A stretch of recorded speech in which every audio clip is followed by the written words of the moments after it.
software allowed in China? Is referencing software allowed in China? So here is another. Is referencing software allowed in China? Yes, it is. So if you scroll down, you will find that Mendeley is on the list of allowed software. So it's going to be somewhere here. And you also have an option of Zotero. So let's say is Mendeley. Mendeley allowed in China. So there you are. Yes, Mendeley is accessible in China. Actually, this concern is a little bit childish. How can Chinese scholars write so many papers if they are not allowed to use referencing software? If you don't know how to use referencing software because you're too lazy to learn, like many old people, don't blame China for that. It's not the fault of China. You are allowed to use referencing software. Actually, all the other platforms that we use, Python, it's specific because we could use Google Colab, but Google is not allowed in China. So for our class, we used Python, which is very difficult to set up for people that have never used it, but that's what is allowed. Now, moving on to why do you need referencing software? And here, I'm going to ask my beautiful assistant to come and demonstrate. First, I wanted to point out to you, you see this is how many journal papers that I'm currently working on at the moment. That's my current, yeah, please sit down. That's my current workload. That's my journal papers. If you look at only one journal paper, you see how many times it has been rejected. It's quite normal for journal paper to be rejected. 6, 7 times. If I had to do the references manually, I would never get the job done. Now, we're going to move to... This is one of my papers which has the most references. And if you look over here, we're at the references page 25 out of 76. I have 51 pages of references. To do 51 pages of references manually, it's physically not possible. You will never going to make it. So you have to use a referencing software. Now, this is a copy on my desktop, which I'm going to use, and then I'm going to delete. Can you demonstrate, please, how to change the referencing style? And maybe you can go somewhere where there are actual references so they can see how it's going to change. Maybe click here in the map somewhere. Okay, maybe a little bit up, literature review. So you see here, this is a list of, so that is a reference. That is using the Sage format. Nature Journal also uses the same format. Now, Christina will demonstrate how with one click of a button, she will change 50 pages of references. She knows how to do it. And I'm not even going to help her. Okay. Okay. And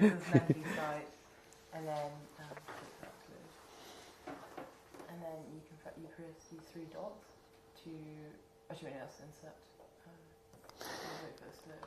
Maybe if you wait for 1 second, because this thing it's circling. Until that turns green, it's recommended that you don't play with it because Mendeley is not part of Microsoft Word. EndNote works better. It's owned by the same company. You know, that's why it works better. And now you can do citation settings, and then you can change your citation style. Which one would you like? IEEE and Taylor Francis worked okay. Watch what's happening here. Can you update?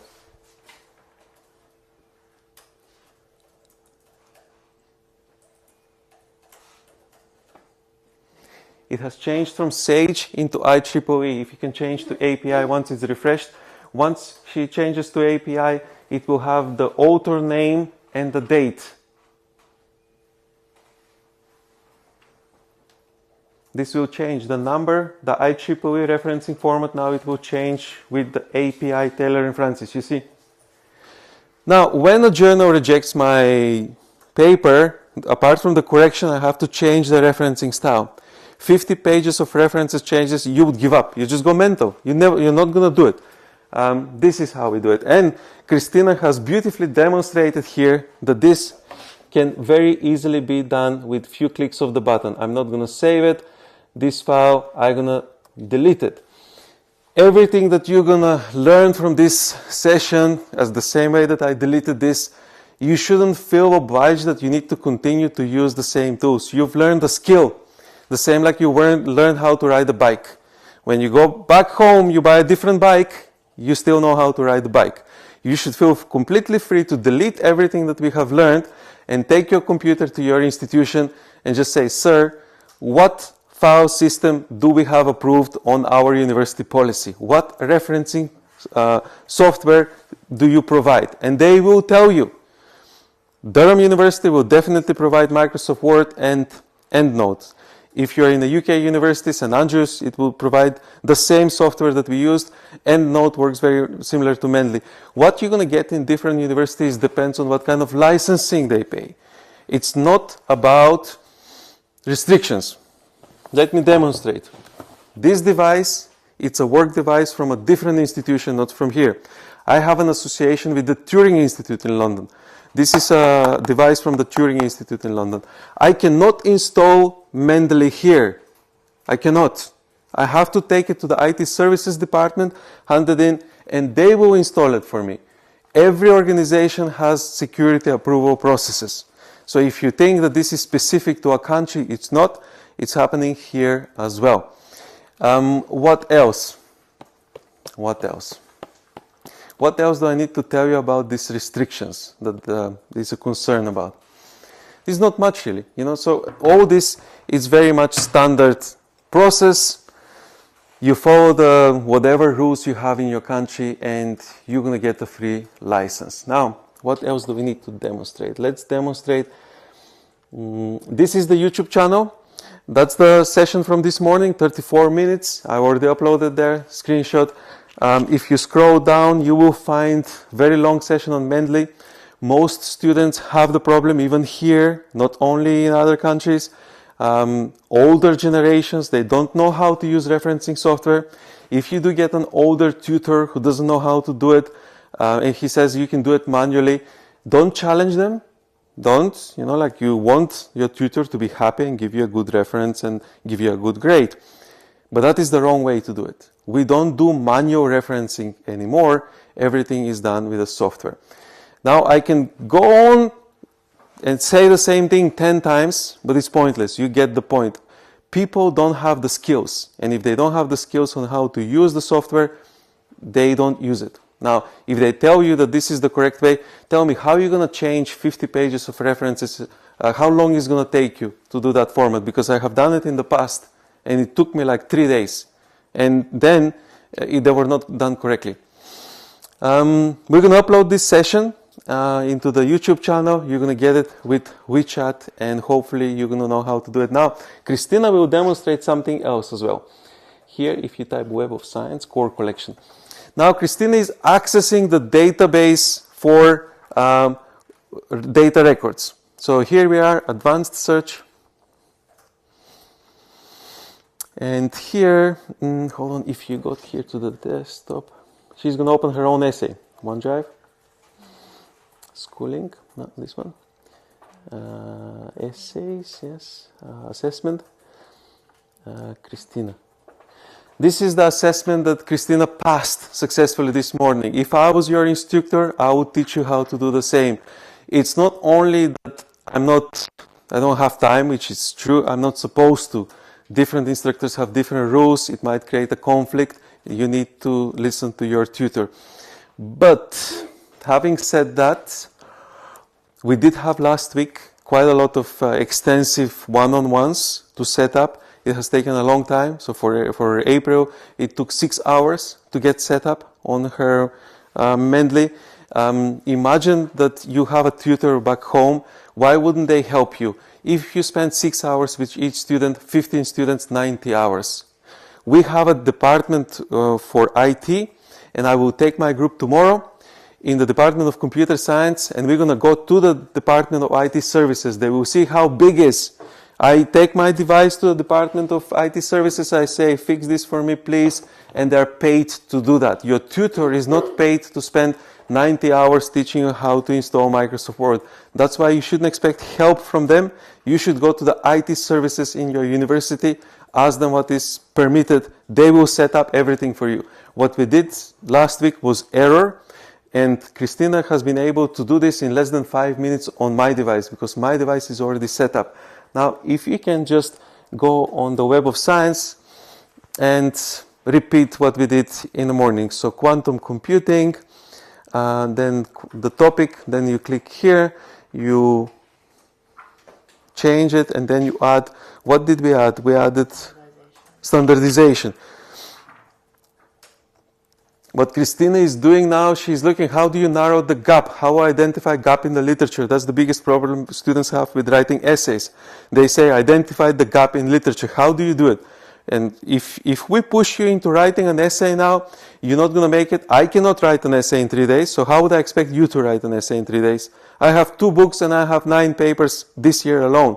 If I cannot do it, you cannot do it. But this is teaching you how you can do it. The skill of riding the bike. You're not actually, the test is not how speed can you run the bike, is can you ride the bike. Now, from thousands and thousands of records, by typing 2 different topics with Bodleian function, Christina has reduced it to 198 results.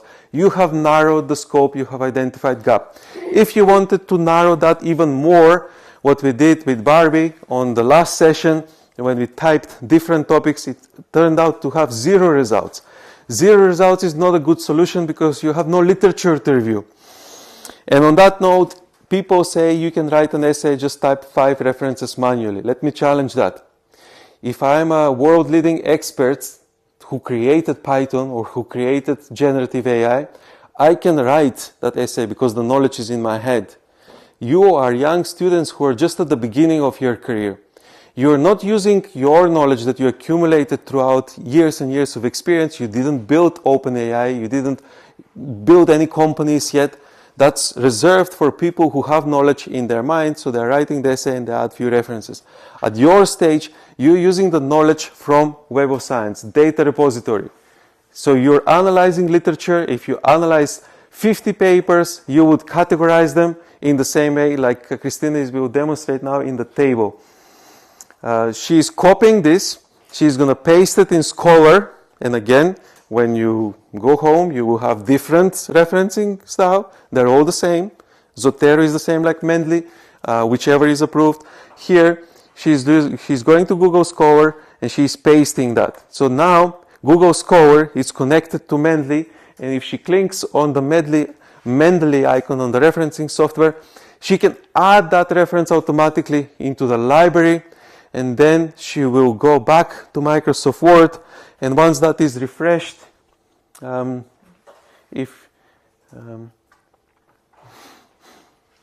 here in Microsoft Word, she's opening the extension, and that will come up as the very first reference. If you wanted to search by title, there's a search engine here, but she doesn't have to do that because that's the first one. If you click with the... Yeah, so she clicked already, that's inserted over there. So she's creating a table of related literature. With this system, if you have narrowed the scope already in the Web of Science, you can populate your literature in 5 or 10 minutes. And then only read the essays that are most relevant to your work. You don't have to kill yourself from going reviewing papers that are not related to your work. You don't have to go to Google Scholar because there's loads of information that is not peer-reviewed, is not reliable. We have gone to the Web of Science core collection, then we're importing the citation because it's easier to do. The plugging works better. You have to find these tiny little technical glitches. So is this going to work in Safari? I couldn't make it work. If I cannot make it work, how would I ask you to make it work? But your IT department has specific instructions. They will make it work for you. They have to. So this is probably as far as we should go. Any questions on how to use referencing software? If I ask some of you now to come and sit here, I'm not going to ask you because I know maybe you're camera shy, but if I ask you to come and sit here, would you be able to repeat this process? To go to the Web of Science and narrow the gap. To go to your Microsoft Word, given that it works on my device, not on yours, if I switch off the camera and if I ask you to come here and demonstrate, do you feel confident that you can do it? That's the question. If you are not, Gavin has this set up on his device. So ask him to do one-on-one in the next few days, and you can play on his computer just to see how it works. If it doesn't perform on your computer, doesn't mean that it doesn't work. It just means that your device needs a little bit of extra care and attention from the IT department in your institution. That's what it means. Now, if we can demonstrate one thing, how easy it is when you have everything set up. If you click here and switch off the VPN. If you have VPN, you cannot connect these two devices. They're both Apple, they're both on the same network. If the VPN is working, they won't connect. So, now, Christina is going to connect my whiteboard to my desktop and it's going to show on the screen. If you want to make a presentation, this is just a demonstration of how easy it is to make presentations when your environment is set up. When we teach in the university, we have students in the classroom and there's loads of computers. So if one computer is not working, I will just ask the student, use your login, log into that computer. They log in and that's fixed. So last week we spent a lot of hours setting up your environment, but that was just because if you go back home to your institution, that's already set up for you. You don't have to do that. That difficult part that we had was setting up your personal devices, how to use these presentation styles. Now if you go to the first, just zoom in because this is one of the things that we use for drawing. You can use the pen. And now Christina is already in the whiteboard. She's already drawing. This is all happening because I have good setup on my device. Your institution will do the same for you. You're only as good as your connected devices are. It doesn't matter how expensive is this device. It doesn't matter if this is a brand of this or a brand of that. It only matters how well you are integrating the devices, how well you're using them. It could be the cheapest device and it will still perform this same task. It doesn't have to be 3,000 pounds computer. And if it's not working, you're not setting it up correctly. That's the problem, you know. So we have demonstrated whiteboard, how to do presentations. We have demonstrated how to use the Web of Science. We have demonstrated how to use the referencing software. And from now on, Gavin is going to help you with anything that you have questions. I'm going to move to more social aspects. So if you want to go out for a walk to Port Meadow, we're going to go to Christchurch. That's going to be my task. I'm getting a little bit tired. Last week we had many hour sessions, so I need a little bit of rest. We had one-on-one with all of you last week. Actually, you need to have one-on-ones with your tutor, not with me. My group has actually completed their work. They have no assessments anymore. They're attending these sessions because they want to learn more, but because we were organized, we did the work on time. This morning they recorded this demo, and as you can see, Christina is doing it in front of you. Why? Because this computer works. That's it. That's it. You can stop recording, and good luck with writing the essay.